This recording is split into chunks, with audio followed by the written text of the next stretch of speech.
Hello everyone, how are you today? It is Friday, December 2nd,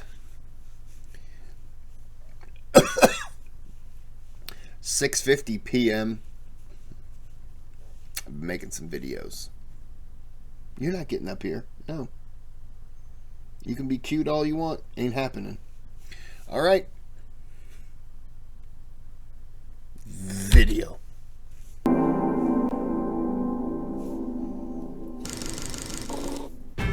The Muslim victory of victories at Nahavand in 642 finally broke the back of the Sassanid Empire and rendered its domains west of the Zagros barrier all but defenseless to annexation into the Caliphate.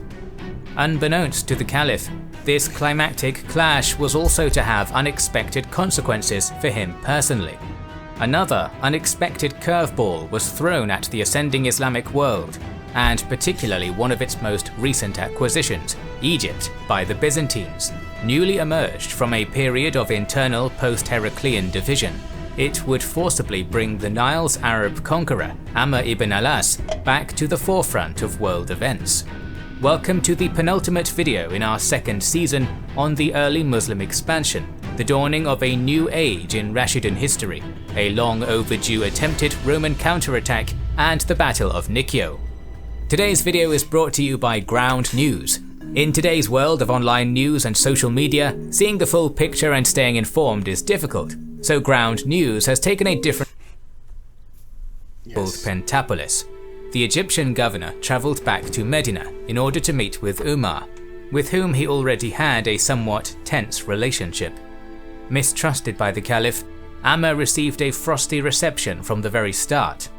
The tension between the two men wasn't helped by the fact that Umar, who always kept a close eye on his governors via an internal spy network, suspected Amr of unjustly appropriating Egypt's wealth. So, when the latter returned to his province, the Caliph dispatched a trusted inspector, Muhammad bin Maslama, to appraise Amr's assets. The latter produced an account of his assets, and he was found guilty of taking too much. The excess was confiscated and taken back to Medina. That wasn't the end of the Caliph's incessant prodding. A short while thereafter, unsatisfied at the lackluster revenues flowing into the treasury from Egypt, Umar had a heated debate with Amr by letter. After that ended in a deadlock, a Copt was sent to Medina to inform the Caliph of his province's financial situation. He bluntly informed Umar that previous rulers of Egypt had seen to the land's prosperity before taking anything from it, while Muslim governors only extracted. In response, Umar carved Egypt into two separate administrative districts during late 644, giving Amr Lower Egypt to govern from Fustat, while Upper Egypt would be ruled from Fayyum by Abdullah ibn Sa'd ibn Abi Sa, the foster brother of Uthman. Predictably, Amr was once again infuriated at this deliberate diminishing of his authority. Back in Medina, a deadly plot had formed, centering around Hormuzan, who had converted to Islam and used his vast experience in Sassanid administration and governance to become one of Umar's key advisors. Despite this, the Persian noble never forgot the injury done to his home. It seems that Hormuzan made contact with Firuz, a Sassanid soldier who was enslaved after Qadisiyah or Nahavand and brought to the Caliphate's capital, and in November of 644, Firuz knifed Umar. Before passing away 3 days after, the second Caliph appointed a Shura, or Council of 6 men, to appoint his successor from among their ranks. After deep debate, they decided that Uthman would become the third Rashidun Caliph. It is worth noting that while Sunni Islam views Uthman as one of the rightly guided caliphs, Shia Muslims believe this election should not have occurred at all, and Ali was to be the next in line. Interesting, okay. Shortly after, Amr ibn Alas visited Uthman in order to lobby for his Upper Egyptian colleague's removal. The new caliph refused outright, prompting him to declare that he wouldn't return to Egypt until Abdullah ibn Sa'd was removed. In response to this threat, Uthman appointed his foster brother governor of all Egypt, further deepening the dispute between the two men. The Romans in Egypt were not happy with Amr's policies, but Abdullah's attempts to increase the incomes from the province were even less popular. Alexandria in particular bore the brunt of this new lust for revenue, leading its notoriously riotous population to undertake drastic measures. A group of prominent Romans... Notoriously riotous? Okay, so you're dealing with people who revolt a lot.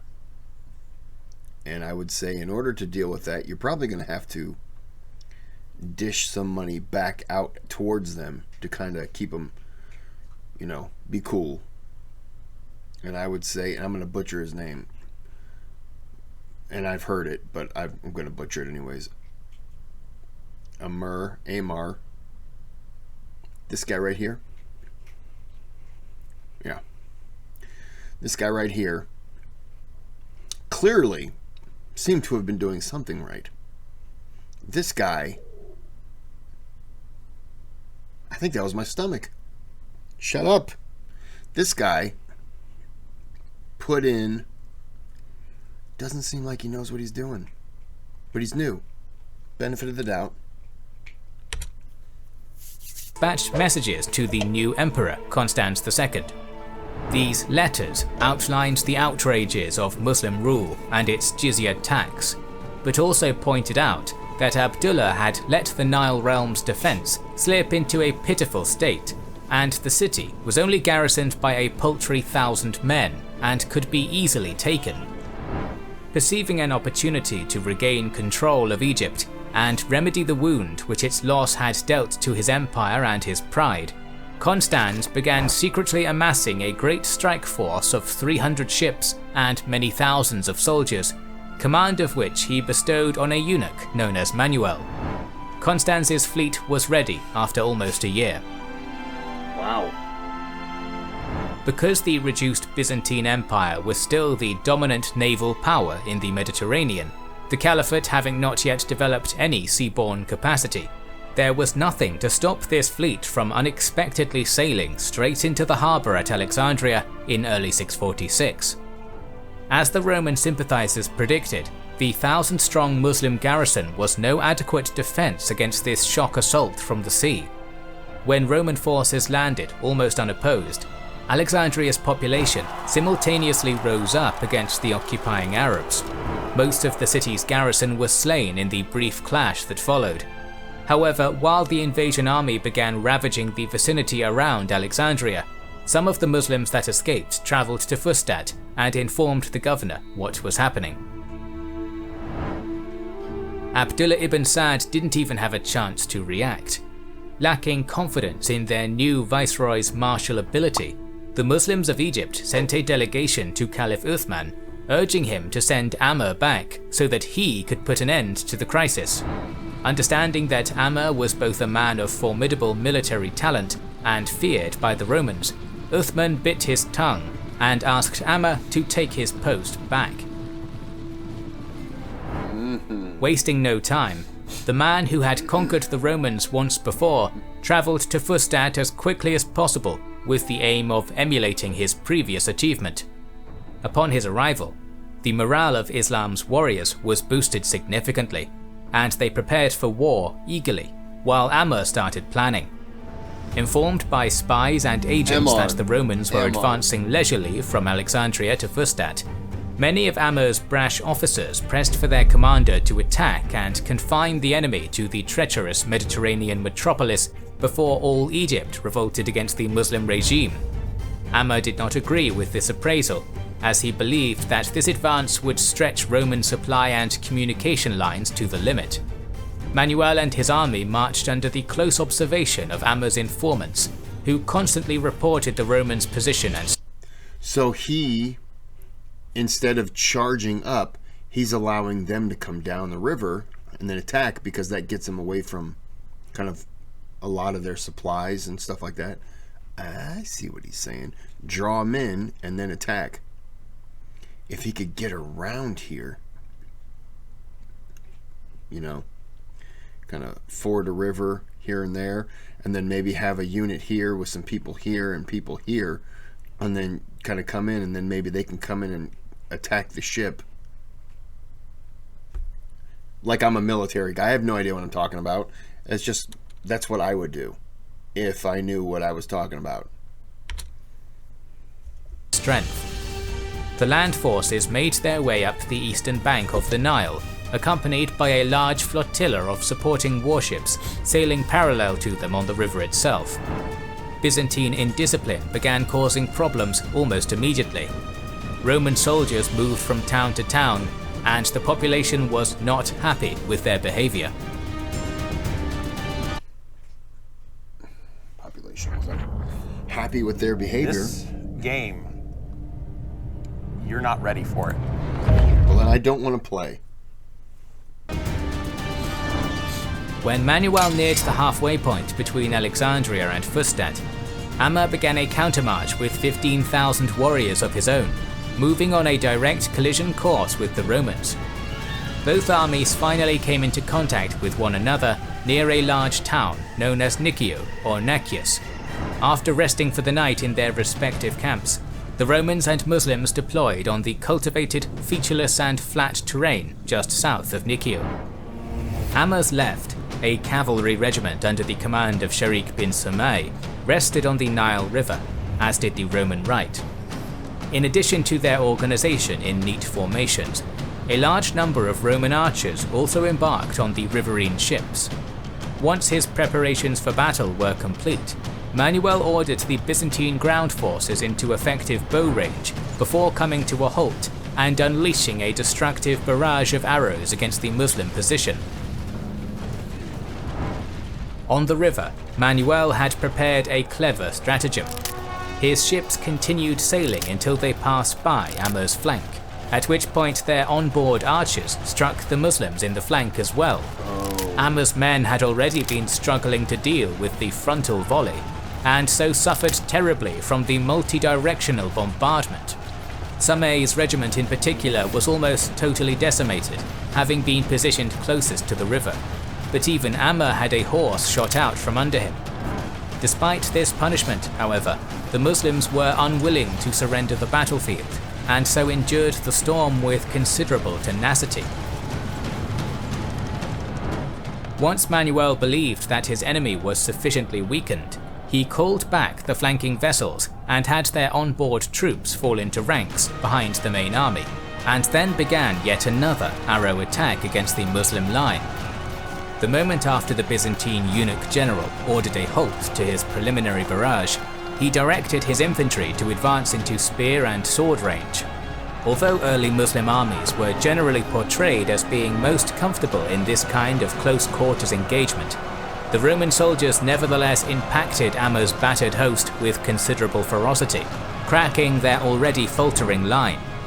Sumay's regiment, which had endured the brunt of Manuel's seaborne missile attack, actually did break and run.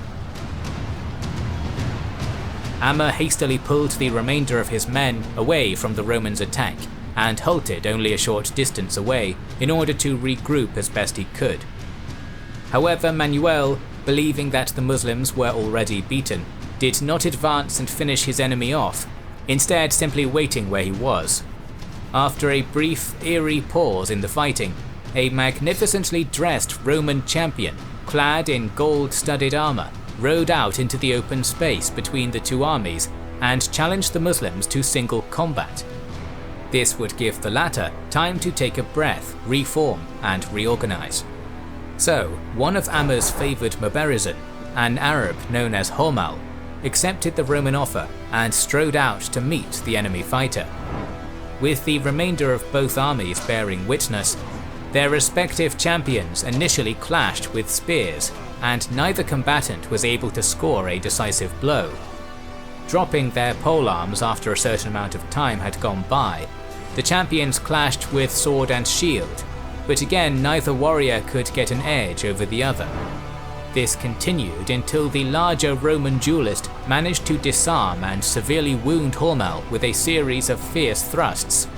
As the hulking Roman was about to finish Hormal off, The Arab champion unsheathed his short dagger and plunged it into his unsuspecting counterpart's throat with prodigious speed. Although Hormel managed to win the duel by the skin of his teeth, he died of his wounds a few days later, much to Amr's sorrow. Wow. This traditional single combat had given the Muslim general time to get his army back in order, and by the time Hormel had won, Amr was ready. Samai's routed regiment even returned to the battlefield and formed up. When the whole Muslim army was ready, they charged and engaged in a grinding melee with Manuel's forces, combat which they were far better suited to. After a few hours of Roman resistance, the eunuch soldiers broke and ran, pursued and hunted all the way to Alexandria. Amr brought up a number of catapults and launched boulders at the recalcitrant city, whose own artillerists fired back.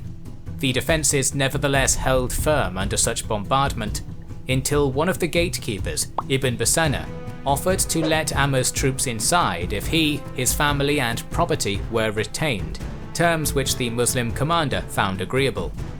Therefore, at some point in the middle of 646, Alexandria's gates were opened and the Islamic army poured inside. Any Roman unit opposing the incursion was swiftly dealt with, and even those coming up to reinforce the breach were pushed away. As the rebellious city began falling victim to a sacking, the surviving imperial soldiers withdrew to their ships and sailed away. Wow. Before the vengeful Arabs could truly wreak havoc on the ancient Mediterranean metropolis and its vanquished inhabitants, an unknown Muslim approached Amr and beseeched him to stop the violence. Although the conqueror of Egypt was by no means a merciful man by nature, his kinsman's words had such an impact that Amr immediately ordered the cessation of hostilities. In the aftermath of the second... Oh, I thought they would tell us who the person was. It was just some random Muslim? I thought they were going to break out like, and it was so-and-so, the future leader of blah, blah, blah, you know. Siege of Alexandria, Amr ripped down the walls and made the city, in his words, like the house of an adulteress, accessible from all sides. The neglect of Egypt's defense was also remedied with the new division of its Muslim garrison into 4 parts, 2 in Fustat and 1 each in Alexandria and on the northern coast, to be moved around where necessary. It would also be rotated, and the troops replaced every 6 months. Not only had Amr ibn al-As both conquered and reconquered Egypt in difficult circumstances, he had built the foundations of a rule that would secure Muslim hegemony over the fruitful country. For this, Amr well expected to be rewarded by Uthman, but he Let me guess, he was fired, right? was to be disappointed. Uthman wanted his tax fiend of a brother to occupy the plum position, but was aware that Amr probably deserved some reward for his deeds. So, summoning the conqueror to his place of residence, Uthman inquired if he would like to remain in military command of Egypt, while Abdullah ibn Sa'd managed civilian administration. Amr responded with the witty barb, "In that case I would be like the man holding the horns of the cow while another milks it." For the remainder of Uthman's caliphate, Amr would bear a potent grudge and even oppose him publicly. This mutual resentment was to have serious consequences for Islamic history in the near future. Interesting. The second season of our series on the Earth. Interesting. Okay. Oh, stop it. So, this is going to be a little bit of a turn. I already don't like how, obviously, how Khalid was handled. I keep calling him Khalid. Khalid? Sorry. Khalid. Khalid? Did I already forget his name? I apologize, buddy. Yeah, I didn't like how he got handled. And I understand, as I've been told, it was Allah gives you, you know, you're not, Allah gives you the power to win battles and all that. I understand all that. But if I'm fighting and I have a leader who just I feel invincible under, I'm feeling invincible under him, not invincible under the Lord. But, you know, I'm not religious, so maybe because of that, I don't see the other side to it. But doesn't matter anymore because this video is in the vault. So like and subscribe. Get yourself some alcohol. I have some over here, which I was drinking yesterday and I have not had today.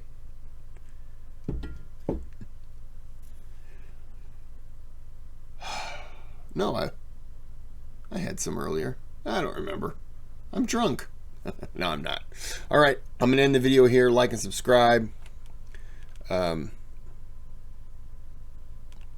Or when you're sleeping, I'm going to break into your house and chainsaw your nipples off.